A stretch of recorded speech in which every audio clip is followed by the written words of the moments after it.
Very,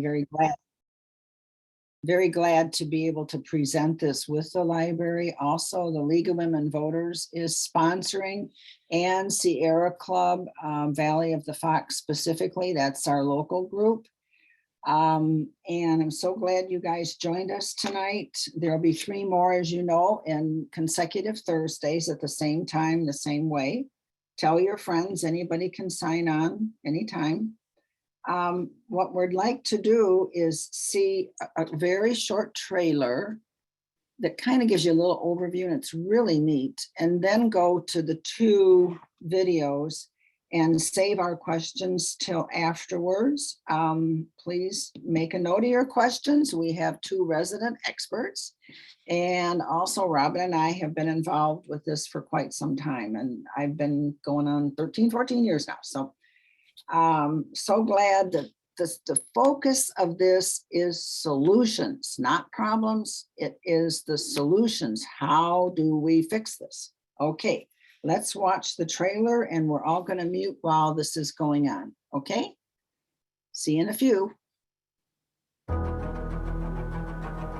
Our water, our food, our air, our health, our security, our economy are all connected to what happens to weather and climate. I'm convinced we actually have the solutions and technologies at our fingertips to get going and solve this problem. So that means that there are going to be new people employed in that sector.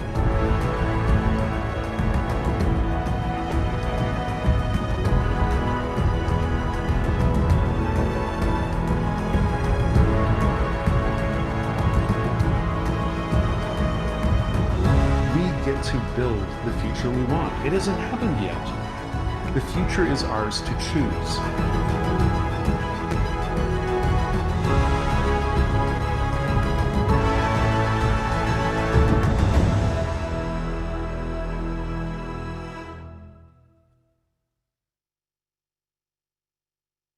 Wasn't that a great trailer? It's just inspiring. So often we hear the very, very difficult parts of climate, and we see it on television with the fires out in the west and the flooding in the east and the hurricanes and everything.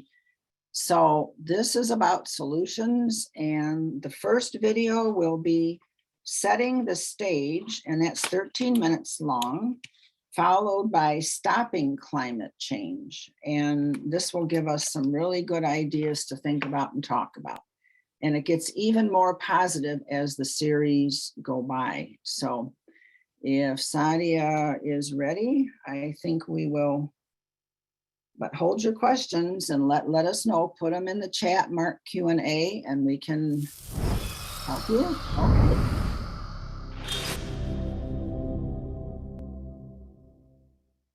So welcome to Climate Solutions 101. We're going to get started to think about how we're going to address climate change and how we're going to solve one of the world's biggest problems. We want to set the stage and understand how this moment in human history, this moment of climate change and climate solutions, got started in the first place. When we think about human history, we have to go back a long, long time. It turns out our ancient ancestors started walking this planet about 6 million years ago. And during all that time, early humans and our ancestors started to affect the environment. But they did it very locally, just right around where they lived.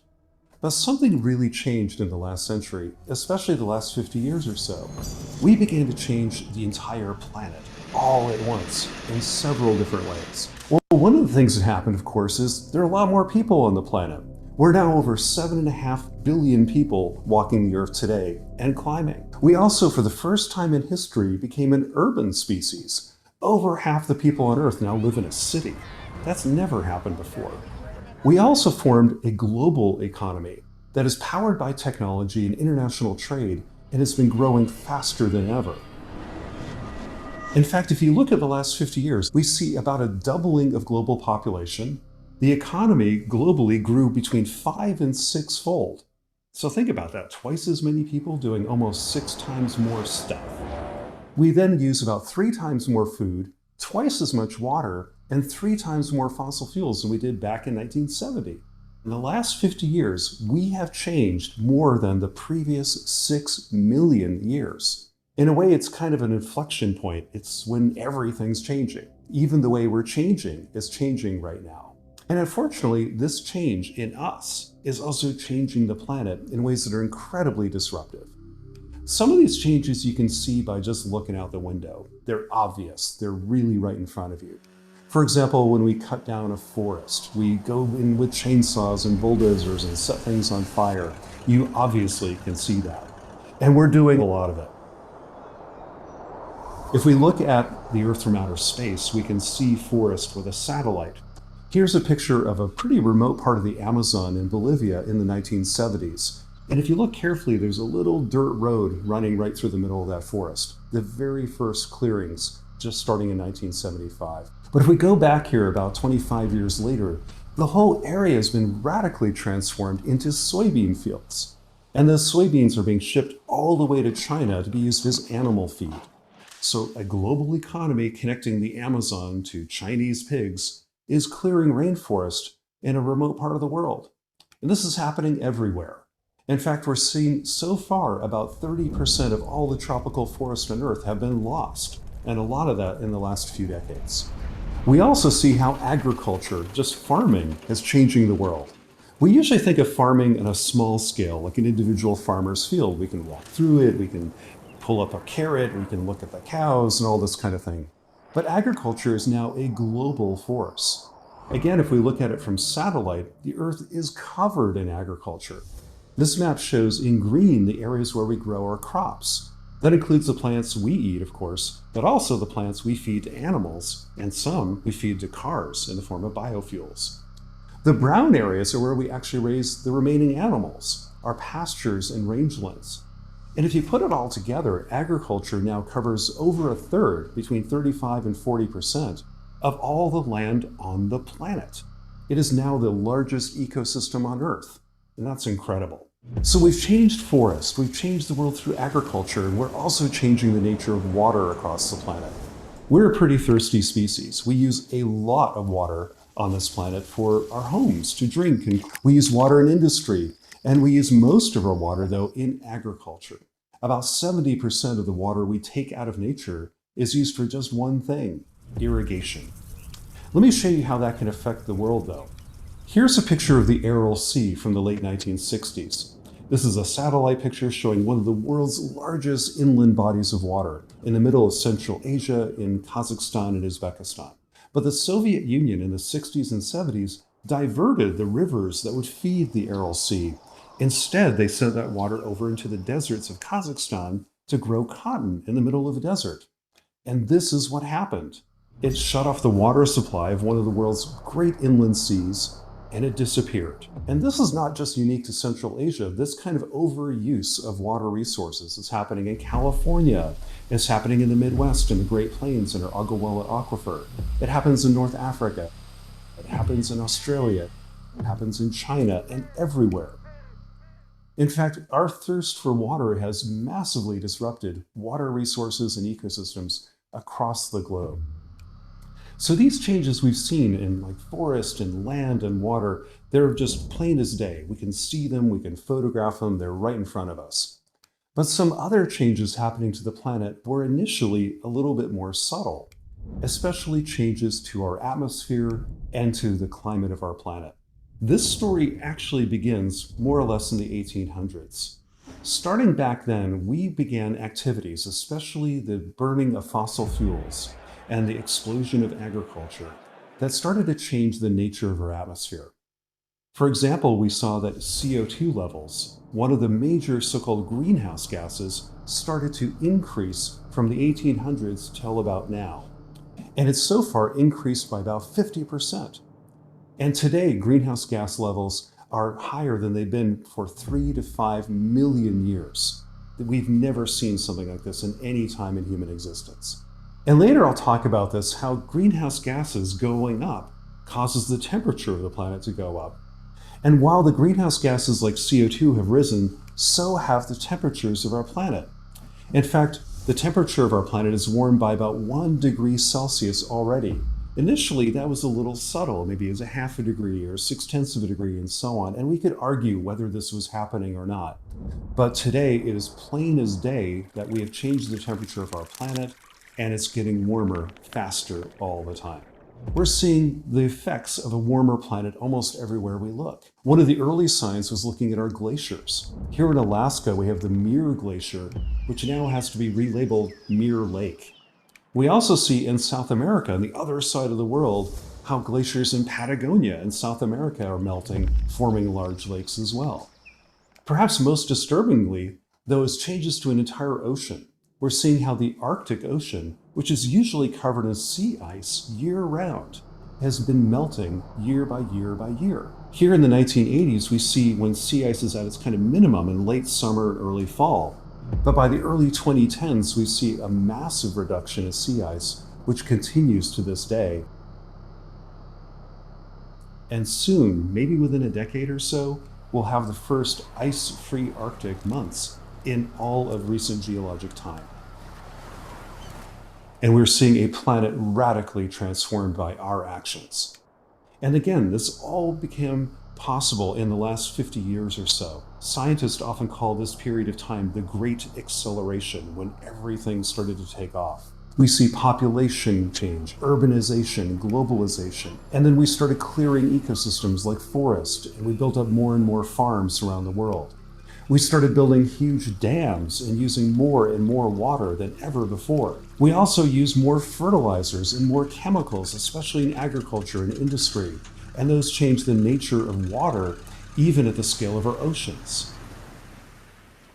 And then, of course, we're farming the oceans. We're harvesting more fish than ever and doing what we call aquaculture, or fish farms, on a scale unlike anything we've ever seen. But the really scary big thing that's happening, of course, is climate change. Our use of energy, our clearing of land, and a few other things have changed the nature of the entire atmosphere forever. And those changes are going to make the planet warmer. And if we keep going, it's going to be a massive disruption to everything on the planet. Not just the thermometers, not just the polar bears, but us. In fact, climate change has the potential to hurt the most vulnerable people among us, people living right on the edge of poverty or food security or having fresh water or good, safe places to live. Climate change is going to put a huge burden on future generations, people who didn't emit anything. They're not even born yet. And yet we could be leaving a giant mess on their doorstep that could last for centuries or thousands of years. Now, I wouldn't blame you one bit if you took all of this information in and said, this looks really grim, and maybe it's even hopeless. I'm going to stop you right there, because it's not true. It is not hopeless at all. In fact, there are a lot of things that are getting better. At the same time, the environmental situation is getting worse. Let me remind you of a few of these. During the last 50 years, for example, humans have gotten healthier. We used to live to be about 55 years on average on this planet, just back in the 1970s. Today, the average person on Earth can be expecting to live to be over 70, 71. That's amazing. We also see that women have many fewer children. 50 years ago, the average woman on Earth had over 5 children, on average. Today, it's 2.4 and falling faster than anybody ever predicted. And those children are healthier, with stronger families, and women have more opportunities than they've had before. We also see the world is far more literate than it's ever been. Today, 86% of the world's population can read and write. Back in 1970, that was only 50%. And back in 1900, it was only 15%. And at that point, is the highest in all of history. We are healthier, we have more rights, and we're more educated and literate than anybody who's ever lived before. We're also more urban, we're more mobile, we're more connected and less violent than any people who've ever walked before us. So this is an interesting paradox, isn't it? Some things are getting better, some things are really getting worse. A lot of people come up to me and ask, like, well, so what's the future gonna be? Is it gonna be a total disaster, kind of like a Mad Max movie, some dystopian science fiction disaster film? Or is it going to be awesome? Is it going to be like a Star Trek movie where we pull ourselves out of this mess and build an incredible future and seize this amazing opportunity we have to become better? Which one's it going to be?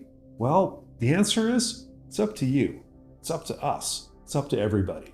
We get to build the future we want. It hasn't happened yet. We don't know what tomorrow is going to be because we haven't built tomorrow yet. The future is ours to choose, so we have to choose a good one. And we can choose a world if we want to. If we really put our minds to it, we still have the ability to build a future where people and nature can thrive today and tomorrow. But to get there, we're going to have to do the hardest thing of all. We're going to have to step back as a people and make our choice, to make the choice of a generation, of this moment in history. We have to choose between the people we are or the people we can be. The people like some of our ancestors who gave everything so that we could live better lives. We are capable of so much, and yet we have realized so little. What do we choose? And we could choose the world that is. That's a giant mess right now in a lot of ways. Or we could choose the world that could be, an incredible world full of potential when we seize all of our creativity and energy to build the world that we want. So which one are you going to choose? Which one are we all going to choose? The future of the world and everyone who will live after us will depend on that decision.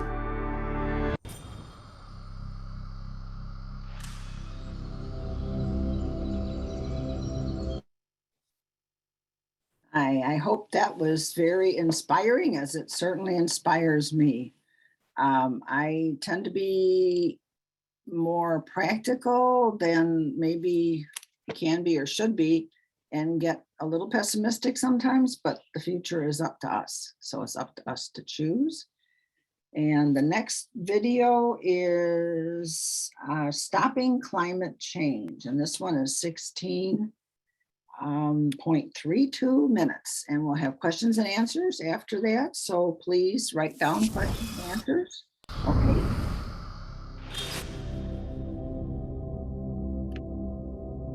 Okay, so now we're going to look at how we can stop climate change and achieve what we call drawdown.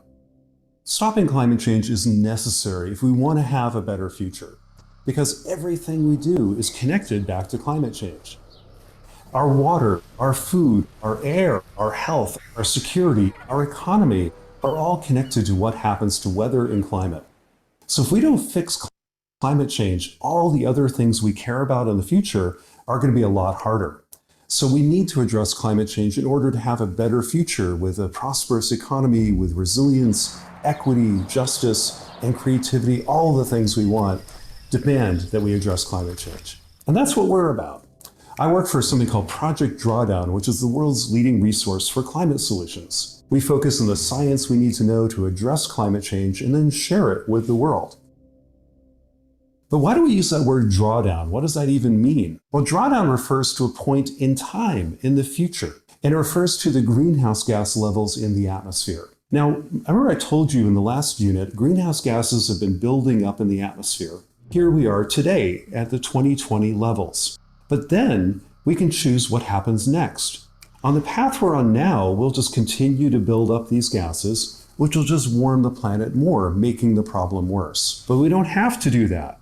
We can bend the curve. Bending the curve on climate change means reversing the curve of growing greenhouse gases. And when we hit this point, the little blue dot here, that's the moment of drawdown. That's the moment when greenhouse gases stop climbing and they begin to go back down again into a healthier place. So drawdown is the moment in the future when greenhouse gas levels stabilize and stop climbing, and then they start to steadily decline. And that's when we begin to stop climate change. At Project Drawdown, our job is to get the world to drawdown as quickly, safely, and equitably as possible. So how do we get there? Well, first, we're going to have to learn a little bit of science. It won't be too hard, but it's the stuff we really do need to know to kind of get forward on climate solutions. So first of all, what are greenhouse gases? Well, you've heard a little bit about this before, I'm sure. You know that greenhouse gases kind of let in the sun's heat and they trap the Earth's heat as Earth is radiating out into outer space. So essentially they trap heat. And the more gases means the more heat. And that's why the planet's warming up. Pretty simple. There's a little bit more to it. It turns out that Earth already had greenhouse gases before we came along. There were natural greenhouse gases like water vapor, a little bit of carbon dioxide, and a few other things that have been there for millions, if not billions, of years of Earth history. But then we've got these things we call anthropogenic greenhouse gases, or human-caused greenhouse gases that we've been adding on top of that. And those include more carbon dioxide than was there before, more methane, more nitrous oxide. We've added chemicals that weren't even in the atmosphere before, like fluorinated gases, so-called chlorofluorocarbons, hydrofluorocarbons, and so on, and many other gases that are impacting our climate. And we can actually see how they've been rising over the last 100, 200 years. And especially in the last few decades, we have changed the nature of Earth's atmosphere and added a human greenhouse effect on top of natural greenhouse effect. And that's where we're getting into trouble. So what do these do? It's actually really simple physics. The idea is greenhouse gases are transparent. They let solar radiation, visible light, what we can see, right through them, like just a window. You can see right through it. But in infrared radiation, which you and I can't see, it is opaque. The infrared radiation is what Earth gives off to the rest of the universe, and so it can trap that heat in the atmosphere. It kind of works like this. Imagine a version of Earth with no atmosphere at all, like the moon. It would absorb the sun's radiation and warm up. The sun's heating the ground, and the ground would warm up. The ground, just obeying the laws of physics, would also give off heat or infrared radiation back to the rest of the universe, out to outer space. And without an atmosphere, this is what it would look like. The sun's heat comes in, Earth heat goes out, and they'd be in perfect balance, and we'd be at a temperature that would be accordingly in balance with that. But now let's add an atmosphere, a natural atmosphere. So we have what was the natural greenhouse effect. The idea is, as Earth is radiating its heat out into outer space, some of it would be absorbed by the air above it, and some of that would then be re-radiated back down towards the Earth's surface. That has the effect of making the Earth's surface a little bit warmer and the upper atmosphere a little bit colder. And that's exactly what Earth has had, and so are mainly all the other planets. Venus, Mars, and others also have a greenhouse effect kind of like that. But then humans come along and we add some more of those gases to the atmosphere. It'd be like adding another blanket on your bed in the wintertime. It traps more heat and keeps you toastier, a little bit warmer, and so on. And so this enhanced greenhouse effect traps a little bit more heat, radiates a little bit more down, and it warms the surface even more. And so far, we've warmed the planet about 1 degree Celsius. That doesn't sound like a lot, but think about it. During the last ice age, the planet as a whole was only 3 degrees colder than normal, and it was a totally different planet. This place was under about a mile of ice, in fact. We've warmed the planet in the other direction by about 1 degree so far, and we're going to keep going. If we keep going to another 2, 3, or 4 degrees, that could be a world we wouldn't even recognize. It would be very, very dangerous for our civilization. So where do these gases come from? Well, I'm sure you've already heard that a lot of them come from burning fossil fuels, right?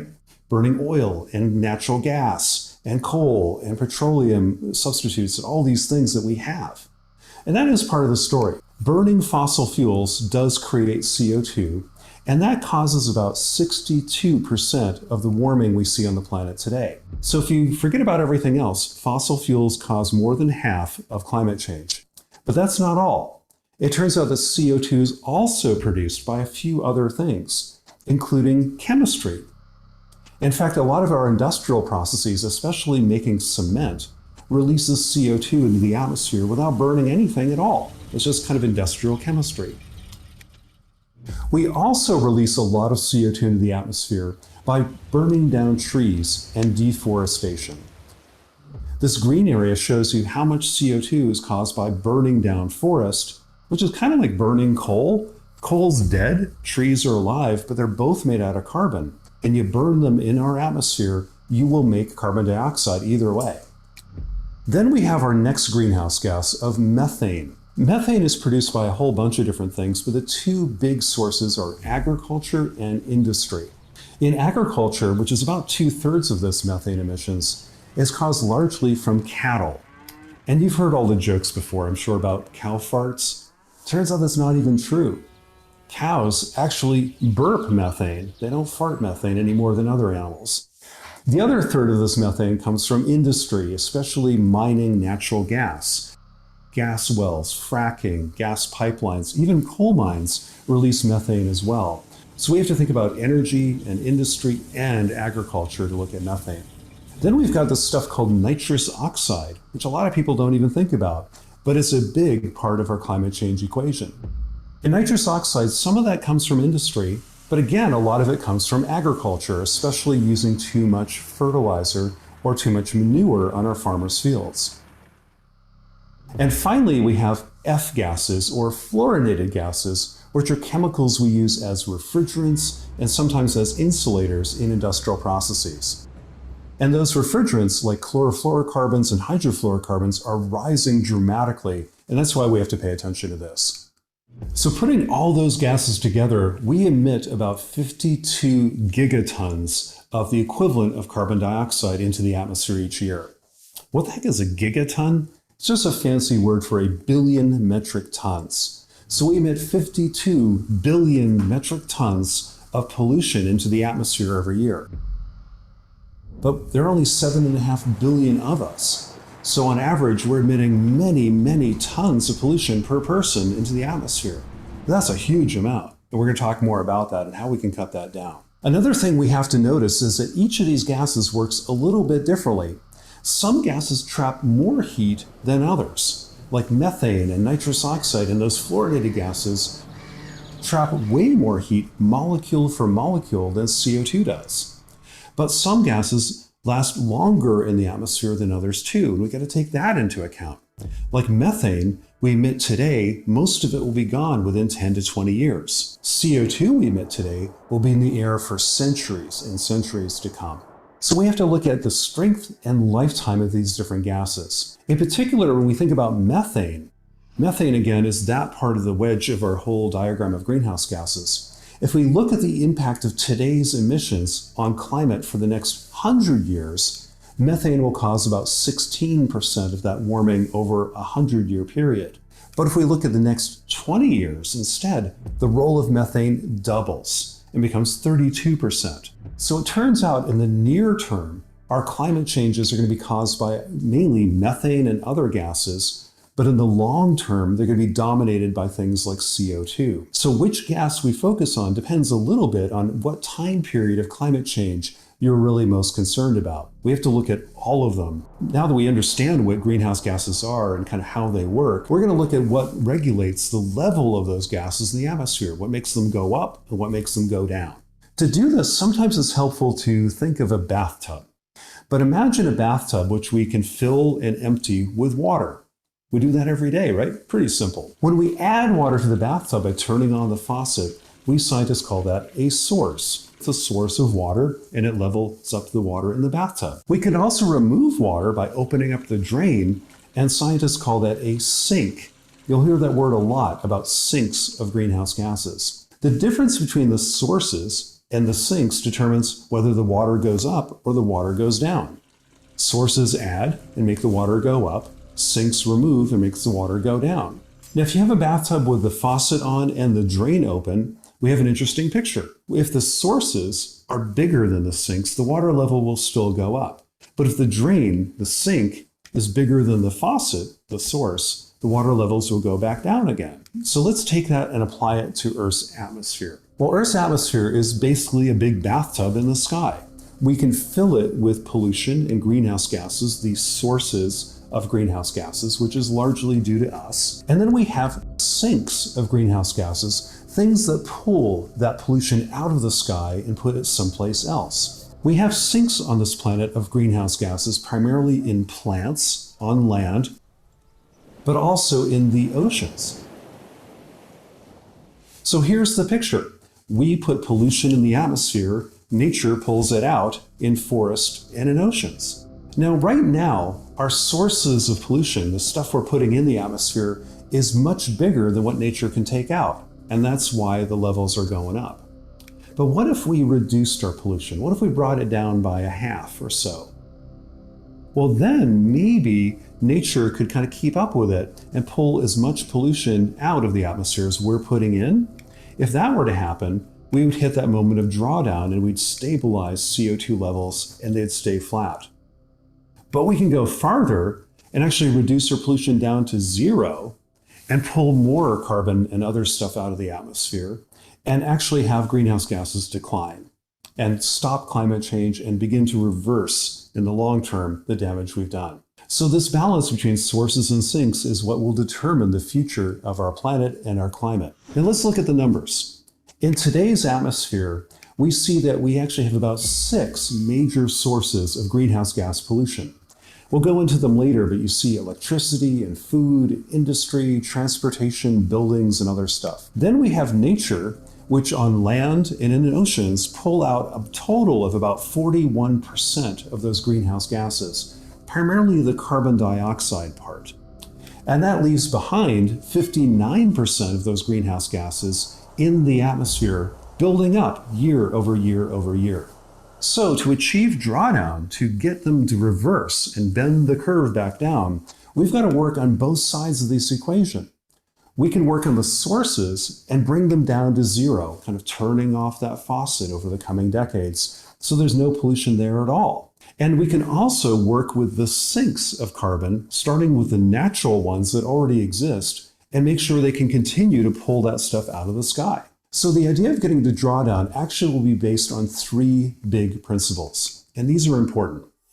The first thing we've got to do, and we always need to begin here, is reduce the problem before it even starts. Let's stop pollution before it even gets in the atmosphere so it doesn't cause any problems at all. And that means bringing these emissions down to zero. So we're going to have to zoom in and look at what causes these emissions, what's in the economy, what can we do about it in all of these different sectors, from electricity to industry to agriculture and beyond. And if we do that, we can cause a big reduction in these things and eventually bring them down to zero. So job number 1, stop pollution, bring it to zero. Job number 2 will be working over in the nature space, basically supporting nature's carbon cycle and maybe even adding to it in the form of sinks. That's the right-hand side of this diagram.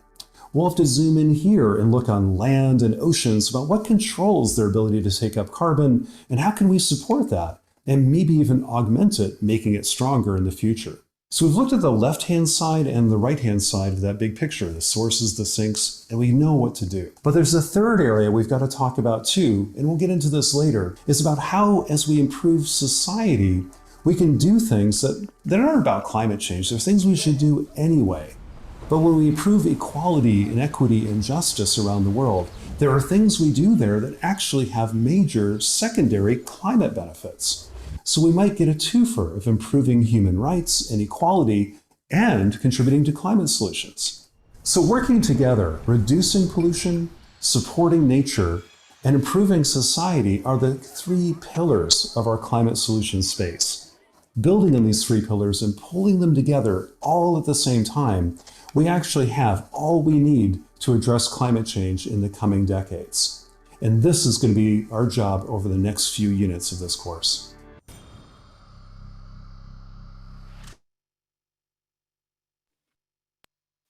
Thank you.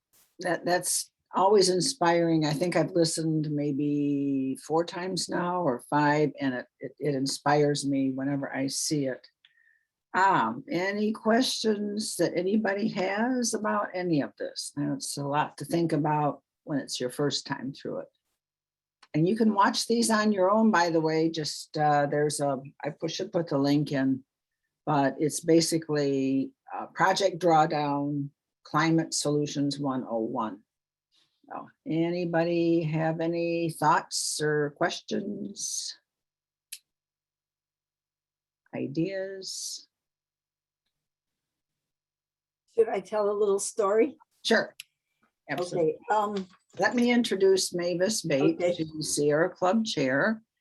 Also, she's on the Kane County Board and the Energy and Environment Subcommittee. And also, I was so tickled Tuesday, the Kane County Board got past the first step in setting up a community solar farm that will power the whole Kane County Board, and that's on 8 acres. And I think it's going to save the county, what, 5 million or 50 million in power Anyway, so 5 million. We're going to start with Okay. 5 and 5. we'll work our way up to 50. that 5 is great. Go So ahead. I'm just going to start with a little story. Some of you may recognize this from King County Connect's last Earth Day, but the story is about a lonesome cowboy and a spaceship. And once upon a time, we could all act like lonesome cowboys.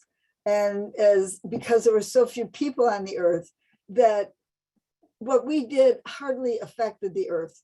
A lonesome cowboy could ride through the prairie, ride through the range, and if he had an empty can of beans, he could just, throw his empty can.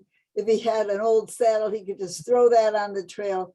And it just didn't matter very much, hardly any, because there were so few cowboys, so few people on earth. But now, fast forward 100 or hundreds of years, and we have 7 billion people on the earth. And so now we have to become like Spaceship Earth, where every tin can has to be recycled. Every speck of water has to be, preciously cherished.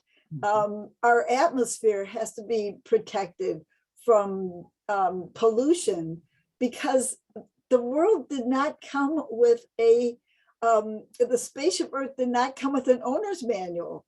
Nobody told us how to take care of the earth. So we were not careful. We didn't realize that we weren't all going to be lonesome cowboys forever. So now it's up to us to write that owner's manual for Spaceship Earth. And it's going to be put solar panels on your house. If you can't afford that, try some community solar, whatever you can do. And efficiency, energy efficiency, make sure you've got your new LED light bulbs.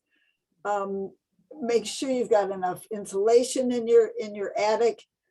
Energy, renewable energy, energy efficiency, and equity have to go together, because the more we help, the more we maintain equity, equality is good for the planet. Absolutely. Should I stop there? I can keep going. No, that's great. Okay. And one of the best things I think comes up in the next section, the next video. He goes over the 5 main sources, and the 6th one is other, which is 10%. But the first one is producing electricity. That is the easiest one, and we're fixing it already with wind farms, solar farms. There's also geothermal, and there's some other sources like that. But those are the easy ones. And I think, and Robin is saying too, can your enough be a little less? I think that's one of the big points, is live simply. I mean, it's always stunned me, because I grew up, we always had to watch our budget and pay our bills and balance everything. But then you go to a garage sale and you see all these items that you can get for $1 or $5 that cost somebody $100 or $50 or something. You think, wow, that's what our stuff is worth. Do we need more stuff? We don't need to be throwing out the bean can on the prairie, that used saddle or whatever. We need to use these things. And just, I think, they sold us a bill of goods. I read one time that said that we're going to be happier. We're going to be super happy the more stuff we buy. That's not true. You got more stuff to take care of, more stuff to dust, more stuff to sort, more stuff to sort. Anyway, so anybody have any other thoughts about how this all works? Oh, 25%, one of the biggest, and food is 24. So those two together, we're going to find out, can solve half of our problem just by getting to renewable electricity and stop wasting, energy efficiency. And then the food thing was stunning to me. I only learned it a couple years ago. Stop wasting food. It's amazing how much that counts. So anybody, what other thoughts or questions or reactions? Don't forget to unmute. So. Well, I'm Chris Caius. I'm on the King County Board, and I am on the Energy and Environment Committee with Mavis Bates. She's the chair of that, and we have accomplished some amazing things for King County in the past. Well, actually, just the last 6 months, last year, and it's so important to support your community members that want to go into the or willing to go into government and politics, because I know I hadn't anticipated being a politician until the last 10 years or so. Support them as they try and make things better, even at the local level. I know here in Kane County, we just built a new building a year ago, and it was finished this last spring. It's our multi-purpose building, and we started out, we're going to improve the environment for the coroner's office and the sheriff and the support staff and the building maintenance, and take them away from old buildings that were inefficient and literally falling down and really unsafe.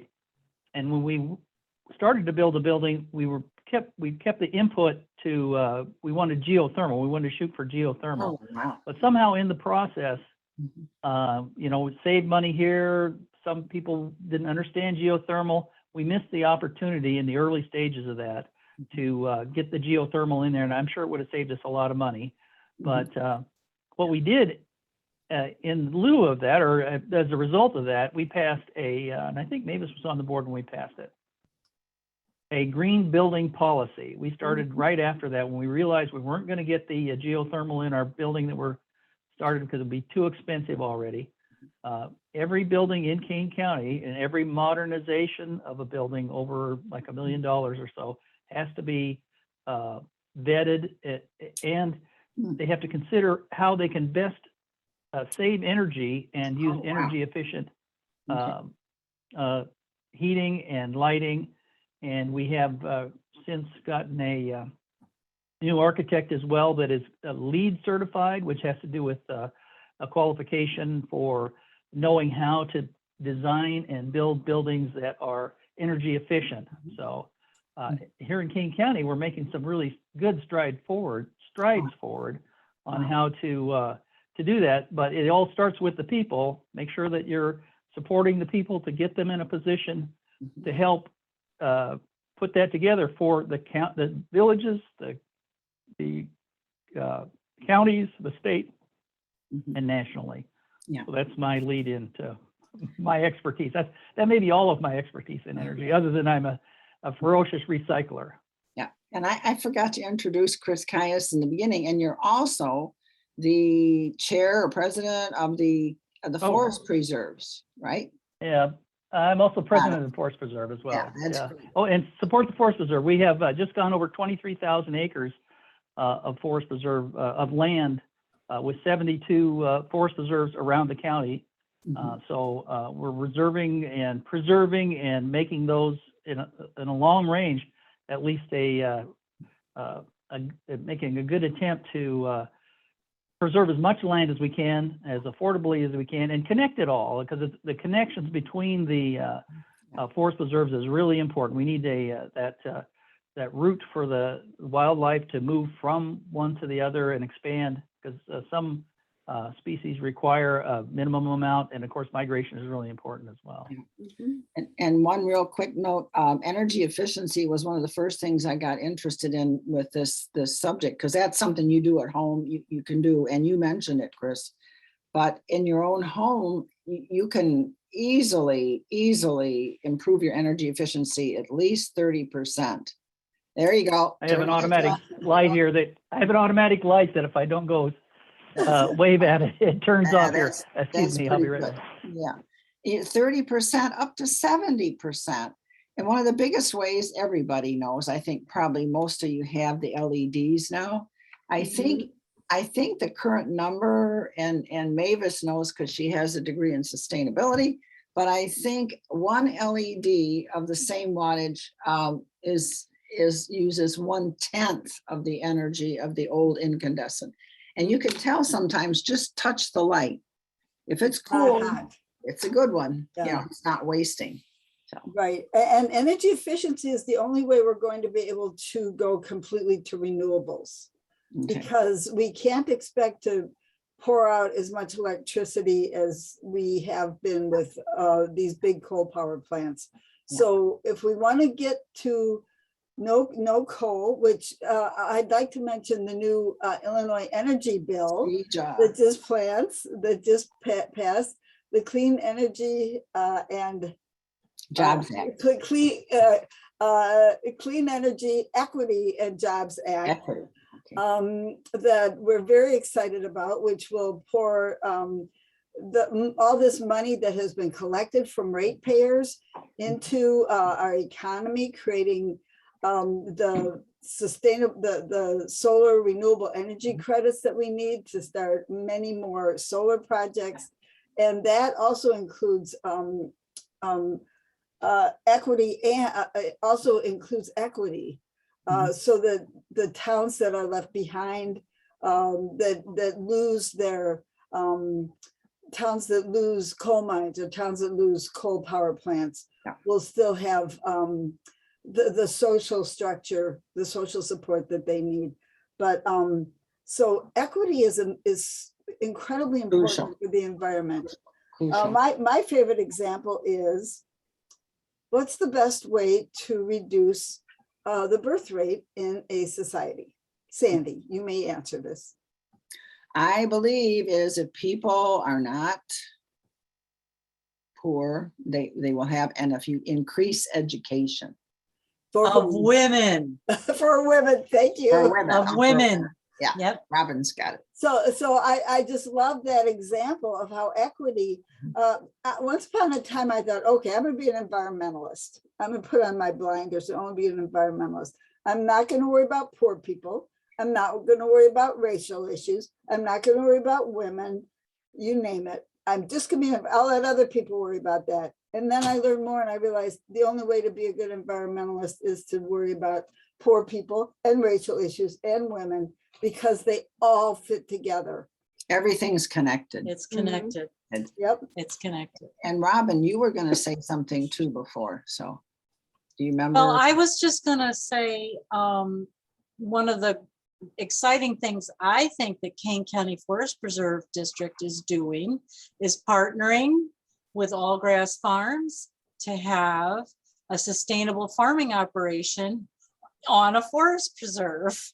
Who knew that that could happen? Yeah. It's like a great partnership, public and private partnership, reducing carbon emissions, sequestering carbon in a healthy pasture, teaching people, like there's tours of the farm, teaching people how farming practices, good farming practices, and collaborating with other local food producers to kind of have a little farm store that is, supporting local, where people don't have to travel so far to get this good, healthy, nutrient dense food that sequesters carbon at the same time. Who knew? Where is that farm Yeah, at? thank- That particular All Grass Farms, Route Farm. 31 in Dundee. All grass. Bruner Yeah, Family it's Forest north. Preserve. And there's, And it was if you, I'm sorry, Chris, ahead. if you go to All Grass Farms website, there's probably a link you could find. There was a movie made about that whole collaborative process where they interview a forest preserve person or people and the farmers and how it kind of came together. So Mhm. I'm sure you could find that on All Grass Farms website. Checking that out. Mhm. It's a great example of how, in our case as well, all over Kane County, a number of the properties we were able to acquire are farmland already, and it's expensive and difficult to Mhm. to put them right Transition. into native vegetation. So Mhm. we're farming them, making sure they're farmed so they're not a source of weeds. It also helps generate a little economy as well. But in this case, we have a perfect example of how this is.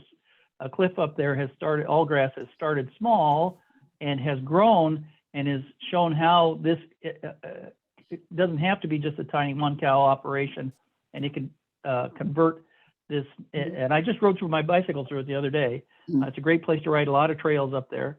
And it shows the cattle out on pasture that is, it's not all barren. It's got plenty of growth, and it's actually regenerative. A good example of regenerative farming. Regenerative. Yeah, it's covered all year round with some sort of vegetation, and it's great carbon. As our speaker mentioned, it's a great carbon sink. We just need a whole bunch more of them. Yeah. Now, is that the trails and the paths and stuff? That's at All Grass Farms? It's around All Grass Farms. There's a if you pull into All Grass Farms from 31, you can there's a shelter and a parking area just behind the farm. Okay. So you can visit the farm and go right into the trails and walk by the animals and the growing operation. And it also has access from the north and a parking lot up at what used to be Raging Buffalo, that we just opened the parking lots up there.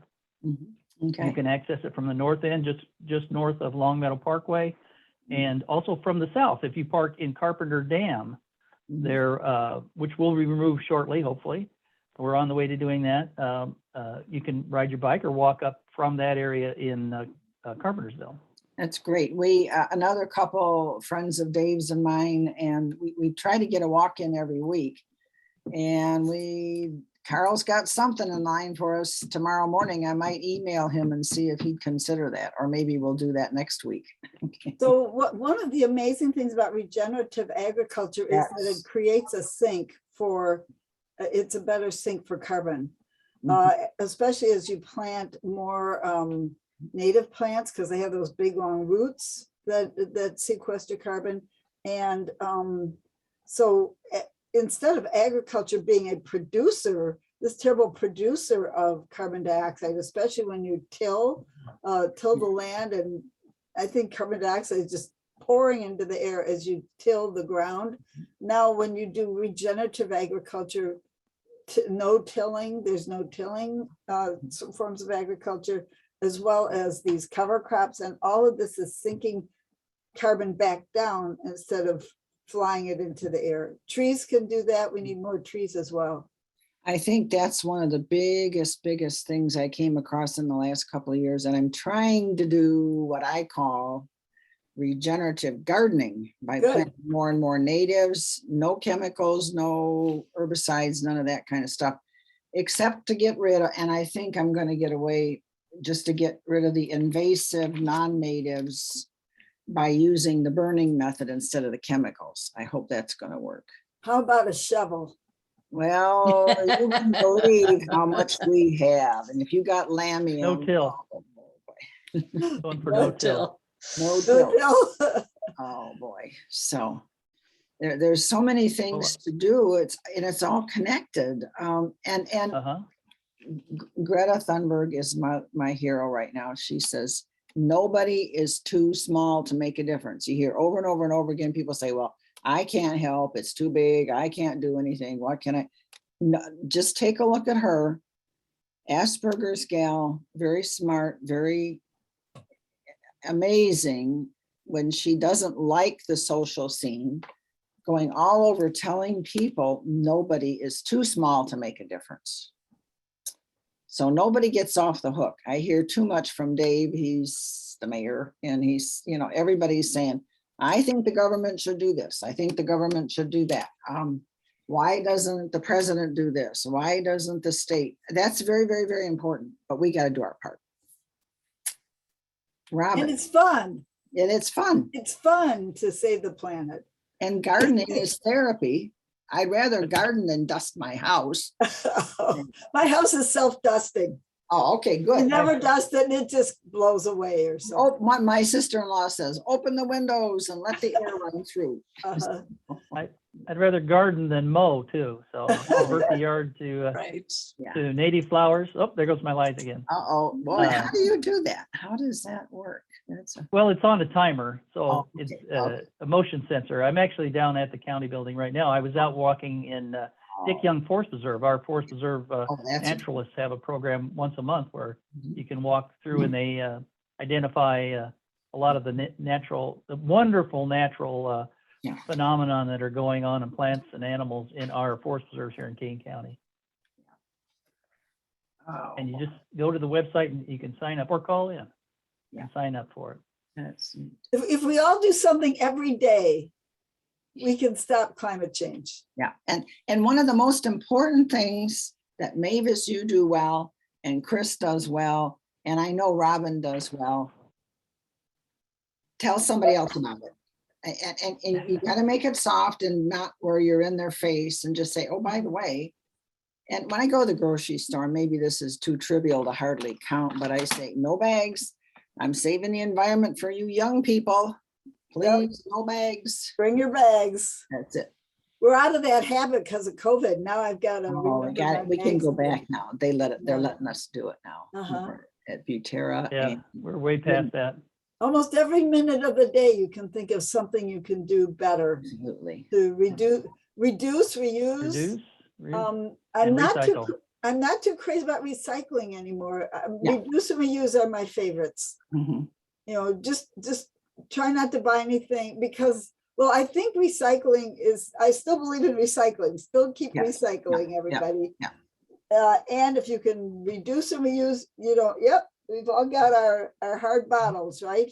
Yep. So, Well, mine is actually even more recycling than yours. This is a Gatorade bottle Mm. that you can recycle. They're very tough.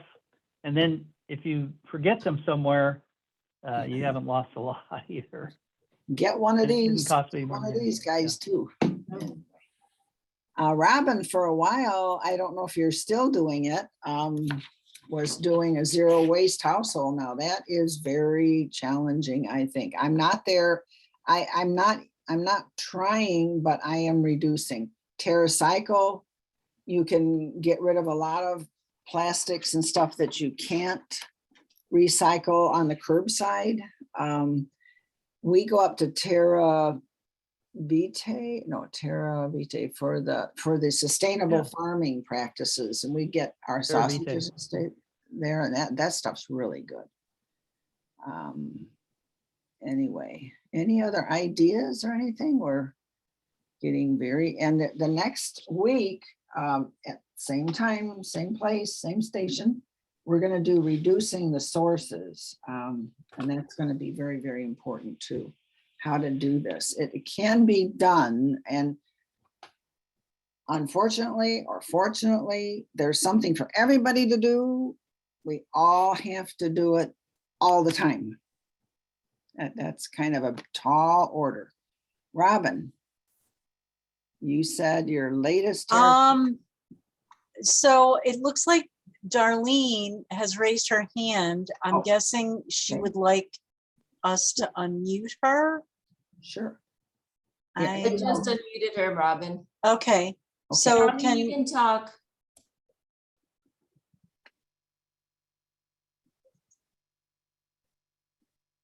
Says she's muted, still on my it says screen. she's muted. Okay, I'm gonna ask to unmute.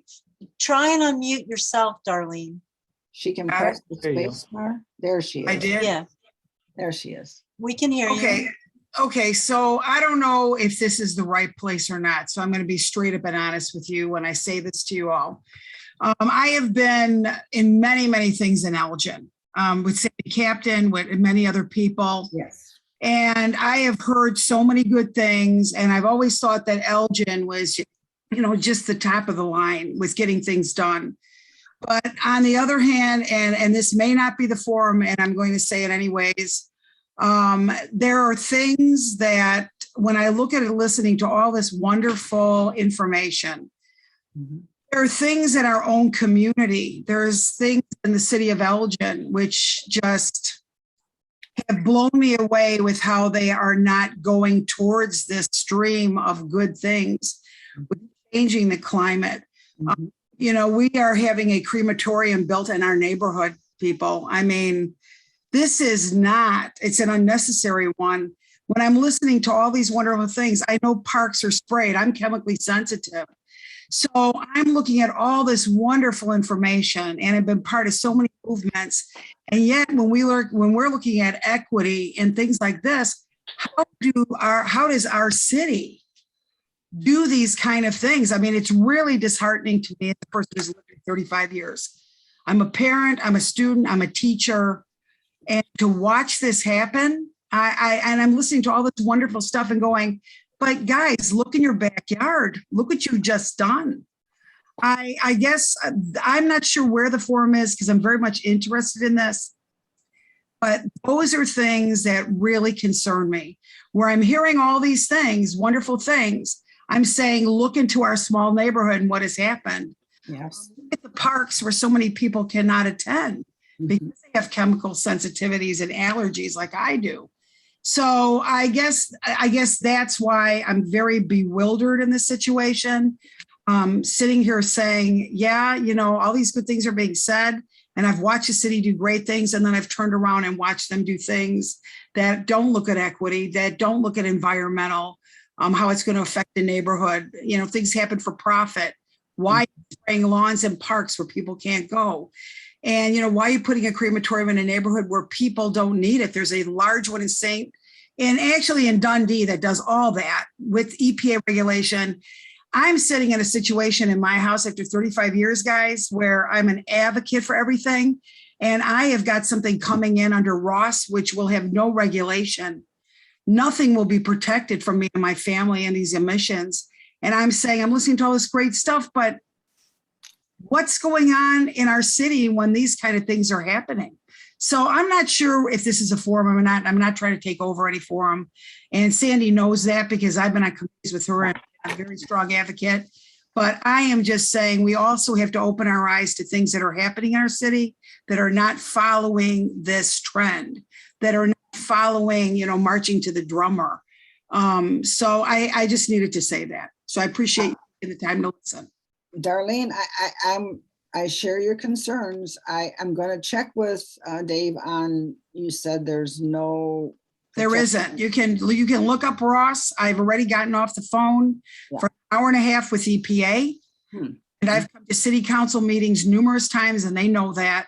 Okay. And that is going to be built in our neighborhood. Yes, I'm aware of that, but I'm questioning whether there will be no safe. No, you guys, anybody on the screen, anybody who's listening to my voice, look up ROSS, call the Illinois Department of EPA, and they will tell you, as they told me as I was in tears, they said, we can do nothing because when zoning says yes, at those meetings as well, we can do nothing. When a municipality says yes, we have to back down and do nothing.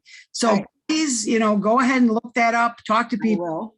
But I am telling you that I'm in a situation after 35 years of wondering why I'm in a city that would allow that in our small, diverse community. It is not right. And it's not necessary when you have one that is that close and everybody uses it. You have I will check on that. Well, please do that. Please do that because East Dundee's got one regulated. Emission reports go in every year. They have to ask for a renewal of license. This is a license that will not have to be renewed. And I just got news from an EPA person right now saying that they've been approved for it. Okay, I'm going to. So I thank you for your time. The one in Elgin would not be regulated? It is not regulated. It's under our, believe me, I've been fighting this since February or earlier than that. This is under ROSS. Laird Funeral Home went through EPA and they have gotten it. Now I've got it right in my hands. It's a picture on my phone saying that they've been approved. This is no emissions, no EPA regulation. They can burn as much as they want. No one's going to watch them. They said there's no emissions. There will be no emission report required. There is no EPA regulation. That's under ROSS. Anybody can look it up. I'll check it out. And I do know from what Dave has said regarding the parks and that there is no spraying in any of the parks now, except in a few areas where there's rampant, designated areas where there's some rampant certain kind of weeds or something. But that has been greatly, greatly reduced. I want to say almost eliminated, but not quite. And I would like to add that it was greatly reduced because enough of us asked for that. Enough of us pestered the Sustainability Commission, pestered our council people, and pestered the city to stop spraying. So we are moving in that direction. But yes, I understand your frustration, Darlene, but we just have to keep asking. We just have to keep, we have to be persistent. She persisted. Persistent. Elizabeth Warren, let's persist. Persist. You have Well, And and you know what? I will say that, I mean, I'm a longtime person asking and asking. I was a person who had to always call down to Elgin and say, when did you spray? When can I go there? And Mhm. it's been going on for 35 years for me. yeah, So, I mean, I don't know where this committee is going to go. I'm just going to say this to all of you. Sure. I don't know where it's going to go. I'm very much an active, and I'm also a very active member. I don't just sit and talk the talk. I walk the walk.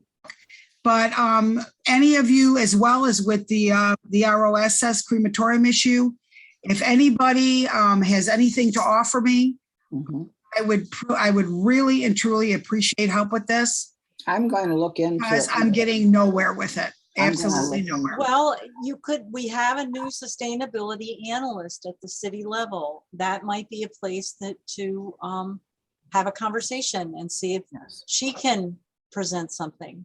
Yes. And I'll tell you something else. We had a small meeting with her, with some of the Elgin area activists, and she was so delighted. She came from Minnesota, and she said, we had nobody in the city that was involved. She was so delighted to see a small group of active, engaged citizens in this process. Progress is slow, and getting It's very people to slow. change is, I was at a thing this morning and a lady in Hidden Hills Estates where she's fighting the drift of herbicides Yeah. from the lawn companies. Patsy? Is that Patsy Hurst? Yes, and it's something I've not looked into at all. Well, I should share, I'll find it. I'll share it in the chat, the letter that I had a conversation with Michaela Larson, the new sustainability goodness analyst. gracious. And I said, this could be some low hanging fruit. Why don't we put a big tax on those lawn companies spraying? And she was asking me a few questions about logistics. And I said, listen, every week I go pick up my raw milk, and you have to sign a book with all of your information so that the health department can track if there is some outbreak of some dread disease, because like raw milk kills people. Like, you've never heard of a death from raw milk, have you? Anyway, I said, if you have to track every ounce of raw milk that leaves this farm, it certainly could be applied to a chemical company. So Right. we'll see where it goes. Now, I But you did- might follow up with her, because I sent her an email. We had a nice conversation about that. We can do that for sure. I did check with Dave before I went to see this lady's home this morning. It's very, very, very, very interesting and very alarming. But he did say the municipality does not regulate that. It is regulated by the state, the people. Yeah, but we could demand a fee. If you're gonna spray Yeah. that crap in Elgin, we could demand a $25 fee. That's a good. And if a farmer can keep track of everybody who's getting their milk, a chemical company can keep track of every customer they're spraying. And that's what it's up to us. It's up to Darlene, you, me, everybody Yeah, else on this so call to voice our thing and persist. Persistence. Persist. You can't quit. You have to keep working at it. We cannot quit. Nevertheless, she persisted. That's That's right. right. One of our local activists, Mary Shesgreen, who's been at this for decades. Persists. I think I asked her 5 or 6 years ago, before I knew who Elizabeth Warren was. I said, how do you keep doing this? How do you succeed? She smiled and said, persist. Persist. Keep going. You don't Persist. quit.